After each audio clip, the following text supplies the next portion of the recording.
Hello everyone, welcome to food is the blue line. పొరలు పొరలుగా ఏ మెతుకుకు ఆ మెతుకు ఉండేలాగా సూపర్ టేస్టీగా బగారా రైస్ని బీట్ చేసే విధంగా వెజ్ పులావో ఇప్పుడు ఏ విధంగా ప్రిపేర్ చేసుకుందామో ఈ వీడియోలో చూసేద్దాం. ముందుగా నేను ఈ వీడియోలో చూపిస్తున్నటువంటి ఈ గ్లాస్తో 2 గ్లాసుల బాస్మతి రైస్ అయితే నేను తీసుకుంటున్నాను. సో కొంచెం ఎక్కువనే చేస్తున్నాను, మీకు క్వాంటిటీని బట్టి మీరు చేసుకోండి. ఈ రైస్ని మనం బాగా వాష్ చేసుకొని వాటర్ పోసేసి మనం ఒక 1 అవర్ పాటు మనం నానబెట్టి పక్కన పెట్టుకోవాలి. ముందుగా స్టవ్ ఆన్ చేసి ఒక గిన్నె పెట్టేసి మనం ఒక హాఫ్ స్పూన్ మన వరకు మనం కొద్దిగా ఆయిల్ వేసేసుకోవాలి. తర్వాత అందులో ఒక స్పూన్ గీ వేసుకోవాలి. సో నేను నార్మల్గా షాప్లో బయట ఏదైతే దొరుకుతుందో నెయ్యి, నేను అదే నెయ్యి యూజ్ చేస్తున్నాను. సో బయట దొరికే నెయ్యి కంటే హోమ్మేడ్ చేసిన నెయ్యి చాలా హెల్త్కి మంచిది. సో మీకు అవైలబుల్గా ఉంటే మీరు వేసుకోవచ్చు. సో ఇక్కడ ఓల్డ్ గరం మసాలా ఏదైతే ఉందో, యాలకులు, దాల్చిన చెక్క, బగారా పువ్వు ఏవైతే ఉన్నాయో అన్నీ నేను ఇందులోనే వేసుకుంటున్నాను.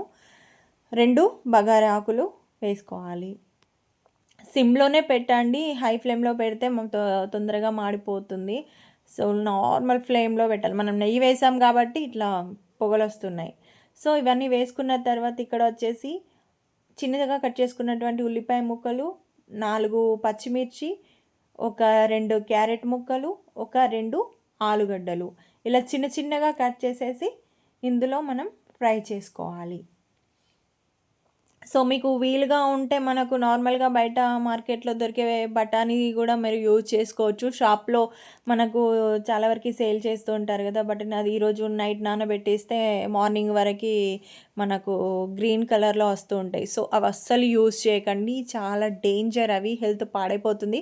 మీకు నార్మల్గా మార్కెట్లో దొరికే ఒరిజినల్ ఏదైతే మీకు బఠానీ అమ్ముతారు కదా, అలాంటివి తీసుకొని యూజ్ చేయండి. సో నాకైతే ఇక్కడ అవైలబుల్గా లేవు కాబట్టి నేను ఇక్కడ స్కిప్ చేశాను. మీకు ఒకవేళ అవైలబుల్గా ఉంటే మీరు ఇందులో యాడ్ చేసుకోండి, చాలా టేస్టీగా ఉంటుంది. సో వెజ్ పులావ్కి అవసరం లేదు, బట్ ఇన్ కేస్ కావాలి, కలర్ఫుల్గా ఉండాలి అనుకుంటే మీరు యాడ్ చేసుకోవచ్చు. సో మనం కట్ చేసుకున్నటువంటి వాటిని ఇందులోనే వేసేసి బాగా మిక్స్ చేసుకోవాలి. మంచిగా ఆయిల్లోనే ఫ్రై అవ్వాలండి ఇవన్నీ కూడా. సో మీరు ఒకసారి ట్రై చేయండి, చాలా బాగుంటుంది. ఒక 1/2 టీ స్పూన్ సాల్ట్ వేస్తున్నాను నేను ఇక్కడ. సో నేను ఎందుకు 1/2 టీ స్పూన్ వేస్తున్నాను అంటే, దీనికి నార్మల్గా మనం వేరే కర్రీ, సాంబార్ కానీ, చికెన్ కర్రీ కానీ, మటన్ కర్రీ కానీ ఆల్రెడీ కర్రీతో మనం కాంబినేషన్లో తింటాము. సో లేదు, కర్రీ కాకపోయినా నార్మల్గా అయినా హ్యాపీగా తినచ్చండి, ఏ కూర కూడా అవసరం లేదు.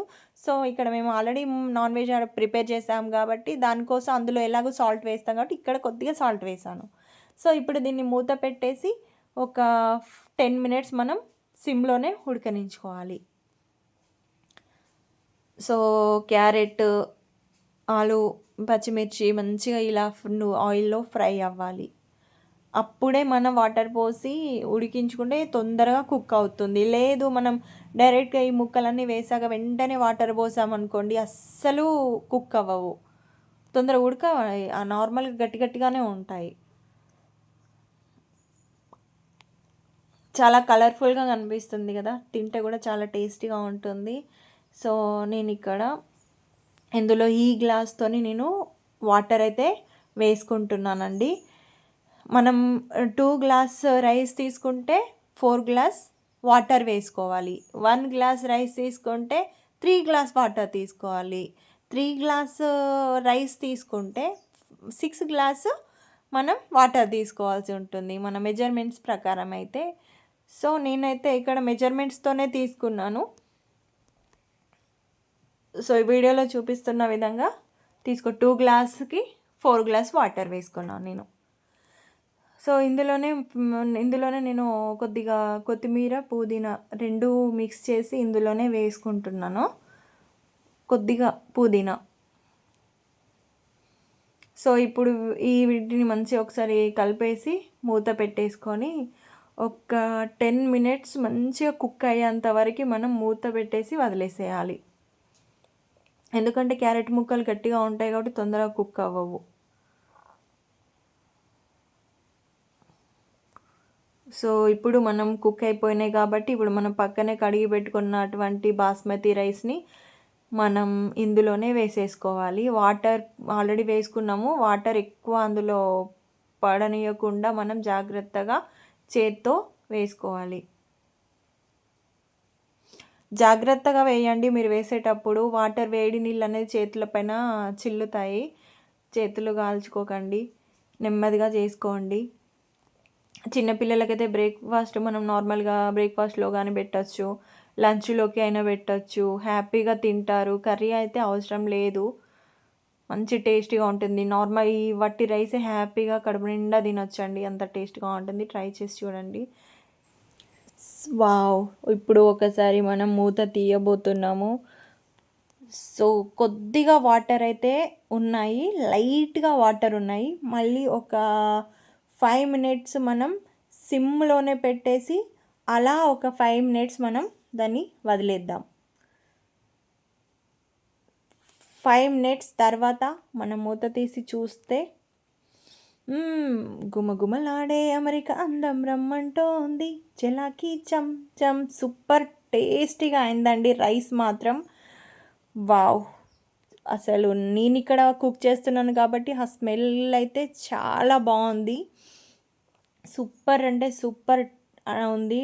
రైస్ ఎక్కడ కూడా మనకు మెత్తగా ఎక్కడ కూడా అవ్వలేదు. పొరలు పొరలుగా దేనికి అదే ఉంది. ఇప్పుడు మనం ఈ రైస్ని మనం సర్వింగ్ బౌల్లోకి మనం హ్యాపీగా సర్వ్ చేసుకుందాం. సో కలర్ఫుల్గా వీడియోలో కనిపించడానికి నేనైతే ఇక్కడ ఒక గ్రీన్ బౌల్ తీసుకున్నాను. ఇందులో కొద్దిగా మనం వేడి రైస్ ఇందులో వేసుకొని పైన ఏమైనా గ్రీన్ కలర్ కొత్తిమీర కానీ ఇంకా ఏమైనా గార్నిష్ చేసుకుంటే చేసుకోవచ్చు. ఇంకా క్యారెట్ కానీ ఒకవేళ అనుకుంటే ఇంకా బాగా కనిపించే విధంగా. సో చూస్తున్నారు కదా, వెజ్ పులావ్ బగారా రైస్ని బీట్ దానికంటే 100 రెట్లు ఎంతో టేస్టీగా ఉండే వెజ్ పులావ్ అయితే రెడీ అయిపోయింది. మీరు కూడా ట్రై చేయండి. ప్లీజ్ డూ సబ్స్క్రైబ్, లైక్ చేయండి, షేర్ చేయండి, కామెంట్ చేయండి. మరిన్ని వీడియోస్ కోసం ఇక్కడ కింద కనిపిస్తున్న బెల్ ఐకాన్ క్లిక్ చేయండి, మీకు నోటిఫికేషన్స్ వస్తాయి. ఇక మేమైతే ఇంకా తినడం అయితే స్టార్ట్ చేస్తాము. మీరు కూడా ఖచ్చితంగా సండే వీకెండ్ వస్తుంది అంటే హ్యాపీగా ట్రై చేసుకోండి. ఈ వీడియో మీకు నచ్చితే please do subscribe. More videos కోసం పక్కనే కనిపిస్తున్న బెల్ ఐకాన్ని క్లిక్ చేయండి. నా ఛానల్ని సబ్స్క్రైబ్ చేయడం మాత్రం అస్సలు మర్చిపోకండి. మీకు ఎలాంటి వీడియోస్ కావాలి, ఎలా చేస్తే మీకు నచ్చుతుందో నాకు కింద ఈ వీడియోకి కామెంట్ చేయండి. మీకు నచ్చే విధంగా మీకు ఎలాంటి వీడియోస్ కావాలో ఆ వీడియోస్ నేను నా ఛానల్లో పెడతాను. Thank you.